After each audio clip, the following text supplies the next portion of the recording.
Welcome to our Monday Motivation Spotlight Series. I'm Lesley Kaplan, welcoming you here every Monday with inspiration, motivation, and Israel talk through our amazing guests that we have every single week. And yes, even this week, Israel has had challenges, and as this goes on, we need to exhibit more resilience. So we're here to help inspire you as well as to give exposure to Israeli Amutot, organizations, individuals, and businesses. So today we have a double event. If you're joining us live, then please stay with us because from 9:30, we're going to be having our second part of the series, which you've all seen advertised. I'll mention in just a moment. And we have a wonderful guest who's going to give us lots of inspiration today, who I'm also going to introduce in just a moment. So how do we work? You stay muted, share if you're a business owner, share your business details in the chat, give inspiration, ask any questions to the speaker, comment on any other people's posts or anything that they've written. And basically, this is 30 minutes of inspiration and positive time, which we all need. So, as I said, this is a double session. For those of you that are watching the recording, you're welcome to watch them as two separate YouTube recordings. But for those of you that are joining live, at 9:30, we're going to be starting our second session. So what is the second session? Our second session is a fabulous panel, part of our monthly Professional Women's Networking Forum, on integrating wellness strategies, successfully managing your life, business, and productivity, and overcoming challenges. And we have three fabulous guests who I'll introduce in the separate session. But right now, we are part of our Monday Motivation Spotlight series. So I'm going to add my friend Nechama as a spotlight. Nechama Levy, who I know from our Jerusalem days. We both lived in Jerusalem, and then we both moved to Netanya, so we've had more contact in Netanya. Nechama, anyone that knows her, is a go-getter. She gets things done, she thinks about ideas, and she implements them. She founded in 2018 the Amuta called Alynu, which basically guides and helps Olim through different stages of their klita, and you'll share, obviously, Nechama, a lot more of what Alynu does. They got into action when there was the Ukrainian war, and suddenly we had many Ukrainians arriving here with literally just the clothes on their back. And of course, very important, and even, I don't want to say more important, but maybe more important, they stepped into action after October the 7th, assisting literally hundreds and maybe even thousands of people, and I'd love for you to share with us. So Nechama, thank you so much for being our guest today. Please tell us what you do for Olim, Alynu, what you do, share with us inspirational moments, anything that comes to mind, and also a little bit about Nechama behind the scenes, your Aliyah story, how long you've been here. Take it away. Great. Okay, so first of all, Lesley, thank you so much. Kol hakavod for this amazing initiative. It's great to see all these fabulous women around Israel who contribute so much to Am Yisrael. So thank you for this opportunity, and thank you for everything you do. So, okay, let's go back. So I got married here in 1997 and married to an Israeli and had two beautiful children. 2008, we had to go to New York for business reasons. When we came back in 2013, it was like making Aliyah again. Even though I lived in Israel and I gave birth here and raised our kids here, it was like a second Aliyah. And I worked very hard in New York. So I said, you know what, I'm going to take the year off. I'm not going to work. I'm just going to take the year off, maybe volunteer and see how I could see how my new life will be here. It was very, very, very, very difficult. Not for me. For me, thank God, I lived in Israel before. I have an Israeli husband. I knew the language. I was okay. But it was very difficult for different friends of mine who were making Aliyah, and things were just so difficult for them. And I'll tell you one story, which basically someone who Lesley interviewed recently, she hosted Jody Samuels. Jody Samuels was one of the first Olim who came to Israel since, after I came back to Israel. And she was someone in New York who had an amazing life, and she was so successful. She has a wonderful organization. And her dream come true was making Aliyah since they got married, almost 30 years ago. They made Aliyah, and it was just so difficult. And I said, how could this be? People who are so successful abroad, they're successful in community, they're successful in everything they do. They come here and life is so hard. And then she's like, listen, if things are not going to get better, I'm going to have to go back. And then I said to myself, oh no, Jody can't go back. After all that, they finally made Aliyah. I will do anything to help her succeed. So she said to me, listen, in order for me to be happy here, I need to have my organization here. I need help with my daughter who has special needs, help her with inclusion. Anyway, long story short, I spent many years with helping her and helping other Olim. And in 2016, I said to myself, okay, it's the problem is Olim don't have community. Maybe if we start a community that will help Olim. Then 2016, I started a community in Jerusalem. I dedicated my whole full time. I was a volunteer from the morning to the night helping Olim. And I said, if I do that, then that could help the Olim problem, meaning keep Olim in Israel and prevent them from going back. And it definitely did amazing things. The community is still going. It grew very, very quickly. And we did a lot of amazing work helping Olim, got them connections in the city, helped them get jobs, helped them in many different areas. But I realized in 2018, it's just not enough. It's just not enough. There's something, we need more than that. We need to give that extra benefit, because the fact is, it doesn't matter how talented you are and how bright you are and how successful you are. When you come to Israel as an Olet, that's already a disadvantage. And it shouldn't be that way. Just because you were born somewhere else, that you're at an advantage. So I said, Alynu is here to give you that advantage, not to be at a disadvantage, to give you, if you're born in Israel and you do the army, then later on in life, you have connections from the army. If you're born in Israel, you go to university, you have connections. You have all those advantages if you're born in Israel. But if you're born abroad, you're already at a disadvantage. So I said, Alynu is here to put you at an advantage. We've helped many, many Olim who were struggled in many ways, and we help them succeed here. Many people get jobs and help them with community and help them connect. And in 2018, after I moved to Netanya, 2018 is when we started Alynu. And 2 years ago, we moved to Netanya and the Ukrainian war broke out.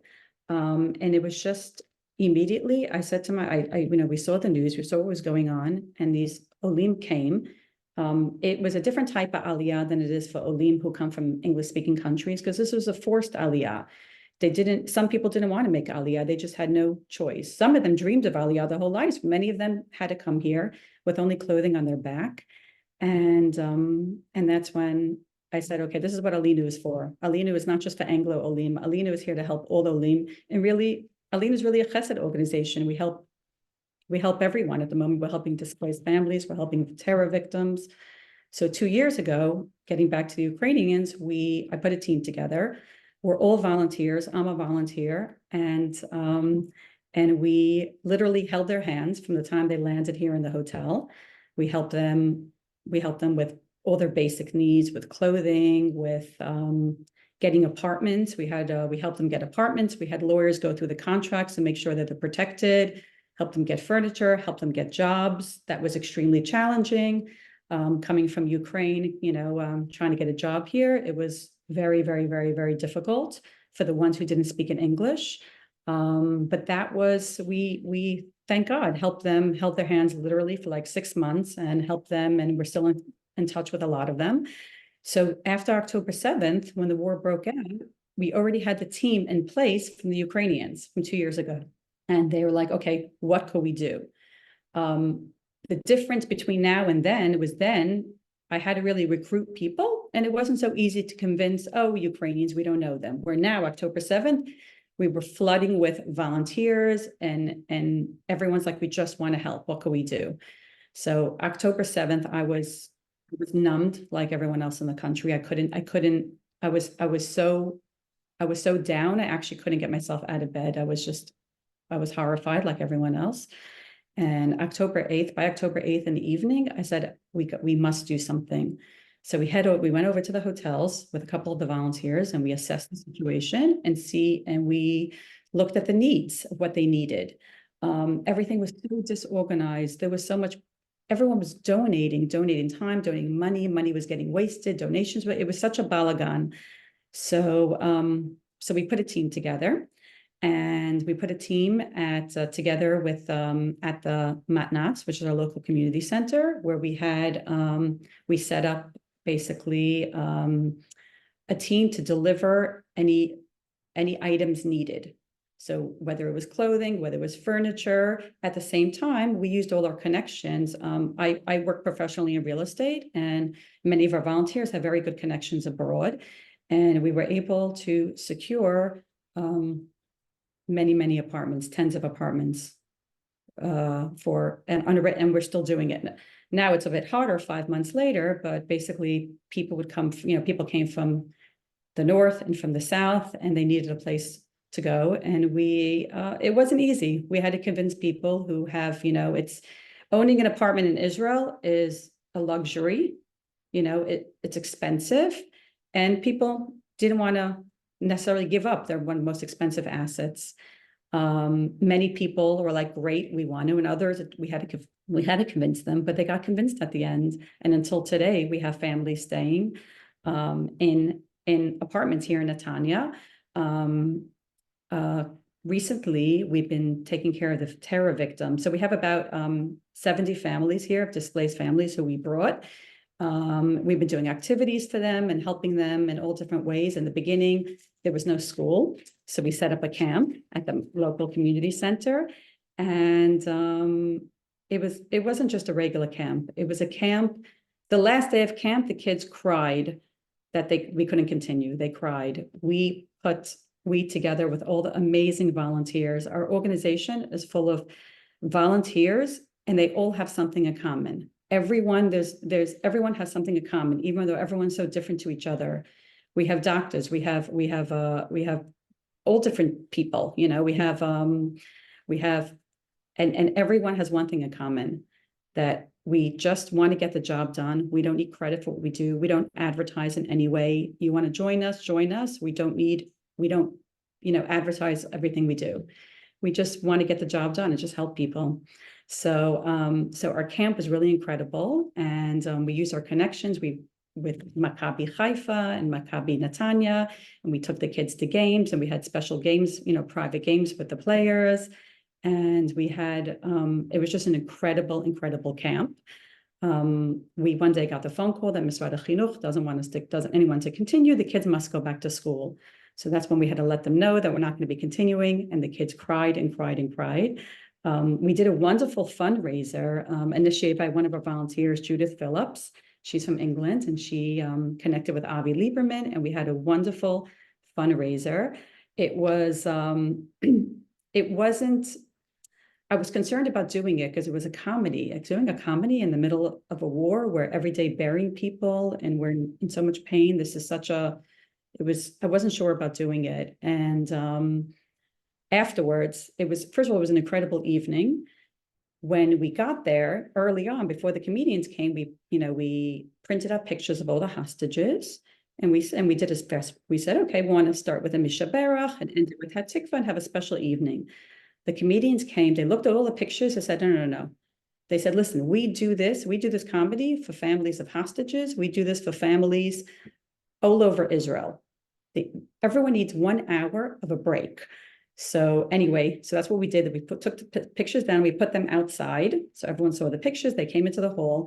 It was a fabulous evening. We started with some singing, with a Mishaberach for all the cholim and the soldiers and the hostages. And it was a fabulous evening, and it ended with a beautiful Hatikva led by one of the chazanim in the neighborhood.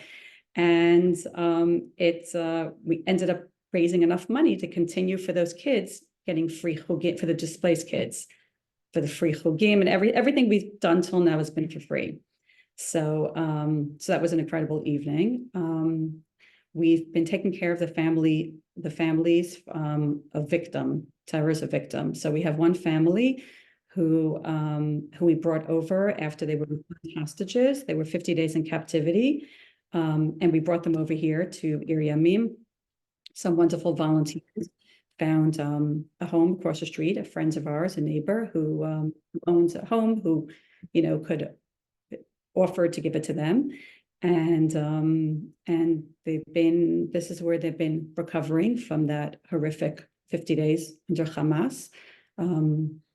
Her husband was murdered, the dog was murdered, their home was burned down. her brother was murdered and her nephew was murdered. So she, with her daughter, thank God, got returned hostages, and they're in the home across the street from us with their two other daughters, and now they're all together.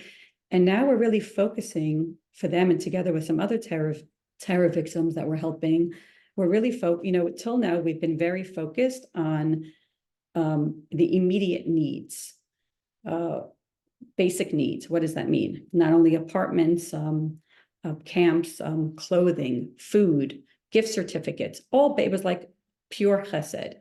But at this point right now, even though we're doing that, we're not doing the camp anymore. The kids are in school now, thank God, and they're acclimating.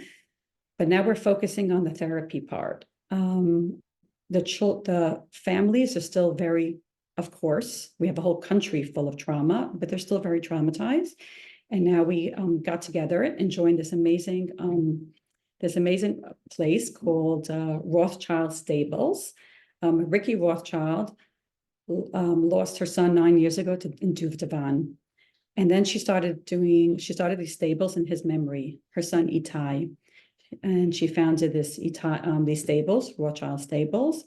And she's a psychotherapist, and she does horse therapy, together with other therapists there. And we just started to take our victims of terror taken care of there, and they love it so much. They want to go twice a week, 3 times a week. They're loving it. So this is the latest thing we've been focusing on in terms of the therapy. We're still here for the community here. We still have, the displaced families. We have a big Hanukkah event this Thursday night. I booked a top mentalist. We're still here to help them in any way they can. I think you mean Purim event, not Hanukkah event. Excuse me? I think you mean Purim event, not Hanukkah event. Yes, I meant Purim. I said Hanukkah because we did the most amazing Hanukkah event. We had a few hundred people. It was in the Chabad Center. We did it. It was fabulous. It was the most unbelievable event. We got a donation of thousands of dollars worth of gifts from America, and we had them all wrapped. The kids were in heaven, and the mentalist was fabulous, and he had us all in. And that's why I did a slip, because I booked the same mentalist for Purim. He was so fabulous. I want to book him again. Lior Rabinovich. I said, I want to have Lior Sushar. There's a Lior Rabinovich. I said, great. He was fabulous. Anyway, so that's why I slipped. So this Thursday night, we're going to be doing another big event for all the displaced families, together with the whole community. And to give everyone a sense of community. What they've gone through, all the displaced families. I mean, they come from the most beautiful homes. Most of them live in the big villas up all the way in the north and all the way in the south, the most gorgeous homes. And they just, they're not in their homes. It's very hard. It's very, very hard for them. It's very hard. So we do everything we can to try to make them feel part of the community and help them in every way we can. We've had amazing support from everyone around the world, especially England. We have very generous donors in England who gave their homes and who've been generous giving money to buy them whatever's necessary. So it's really been incredible. We deal with pain every day in the country and every day here. We deal with victims of terror who don't know how they're going to go on. We're dealing with displaced women who are just so anxious they can't sleep at night. We're dealing with a lot of pain. But on the other hand, it is so beautiful what we see here in Am Yisrael and here in the community, how everyone's come together and everyone just does whatever they can. And that each small bit comes together, and it adds up. And we've been really made, people say to me, how do you do it? I say, it's not me, it's all of us. It's not, people give me the credit. I don't deserve the credit. It's all of us together. And the incredible people in the organization. We're all volunteers, every one of us, and everyone just does what we can. And it's funny. Sometimes some of us think alike without even discussing something. I hear afterwards, someone could come, we could get an apartment for someone, and then I see other volunteers in the organization going to get the same items I am. I'm like, oh, we didn't discuss this. We just all think alike. We're like, okay, this needs to be done. They're new here. They need this. They need that. So it's really incredible to work with these amazing women and some incredible men. We have a wonderful man in our organization, Peter. He right now is recovering. He's in the hospital, but Bezat Hashem, Pinchas Ruven Ben Ida will have refuah shlema. So he is a retired doctor, and he's been teaching the kids tennis since the very beginning. So I said, when these kids go back up north or they go back home, they're going to be such incredible tennis players, swimmers. I mean, they're going to be so good at all these extracurricular activities. They'll have good memories of, even though they haven't been in their home, they'll have all these incredible memories, thanks to Peter and all the men who've been in teaching them soccer and all these different chugim. So amazing. Nechama, tell us, how can people contribute if somebody wants to volunteer? What things is Alynu needing right now? Okay, so how can we get involved, not just monetary wise, but also actively if people want to volunteer? Okay, so what we're putting together now in the Rothschild's stables now, we're putting together now a program which it's going to be they're turning into like a trauma center. So they're going to be treating soldiers, terror victims, and displaced families, displaced people. So these are going to be 3 different groups they're going to be treating, and we're going to be helping them with this by bringing awareness around the world. And also we're going to have volunteering opportunities there, so people could volunteer. As you can imagine, in the stable, there's a lot of work to be done. And then we have different things, like this Thursday we have a Purim party. We're doing mishloach manot today. We're going to be buying and giving them out to the families. The way it works with us, a lot of the volunteer organizations, it's not very hands-on. So people will go volunteer to pick fruit or and it's wonderful. It's wonderful, all volunteer. But with us, it's more hands-on with the families and with the people. A lot of the families, I mean, we go through the numbers, but each one has a story. We have one family here from Kiryat Shmona. They moved here, due to the war. They can't go back home, and their son has cancer. He's 6 years old.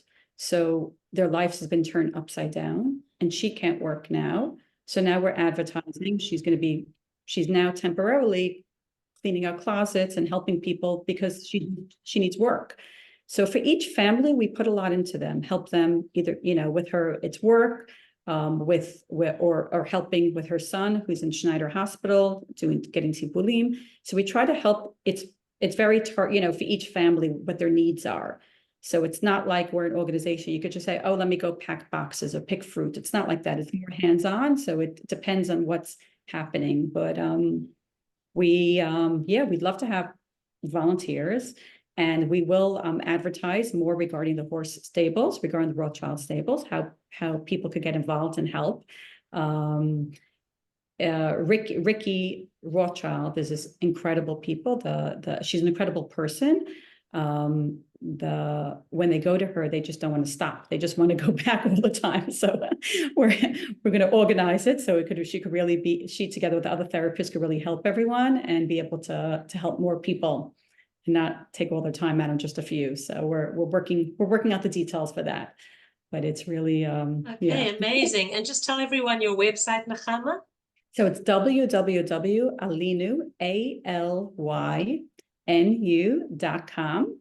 And at the moment, all donations that are coming in all goes towards the war, our war efforts, unless it's written on it that it's for something else specifically, for an OLEF or something specifically. But otherwise that now, since the war, it's been only for the war efforts, and everything we do for the Olim, we do together with the Mifunim, with the displaced. We do a lot of things together, which it's ironic. Usually the Israelis are helping the Olim, but here we have all the Olim now helping the Israelis, who've been incredible. So right, absolutely. We've seen, as we know, sometimes when there's sadness and pain like what we've had now, we see just amazing ventures coming up and just amazing chesed that we say, where was it all this time? And there has been stuff all the time, but even more things that have arisen. So Thank you, Nechama, for being an amazing guest and for your inspiration, and more important, for every single thing that you do for Am Yisrael And thank you. continue doing, you, the entire organization, the entire everyone, yes. Continue what you're doing, plus, which is amazing. And all of us here sitting in the room, and many more have joined now too, in the start for our second part, which I'll say about just in a moment. So think about what we can take back from what Nechama said, what we can do, and so many of us are doing so many different things on a different level. So not everyone's able to pick fruit, or not everyone's able to find apartments for a family in distress. But think about what you personally can do and how we can make each and every one of us, Am Yisrael and Eretz Yisrael, a better place. So, ladies and gentlemen, thank you so much for joining for the Monday Motivation Spotlight. Don't log off if you're joining live, because we're moving into our second part. For those of you that are watching the recording, as I say, every Monday from 9 to 9:30 Israel time, except when we have a Chag. So next Monday, we will not be meeting live. Next Monday is Purim and Shushan Purim. So we will not be meeting live, but we will see you in 2 weeks' time at the Monday Motivation Spotlight. So I'm going to end this recording. Am Yisrael Chai, and we should just know the Sorot Tovot.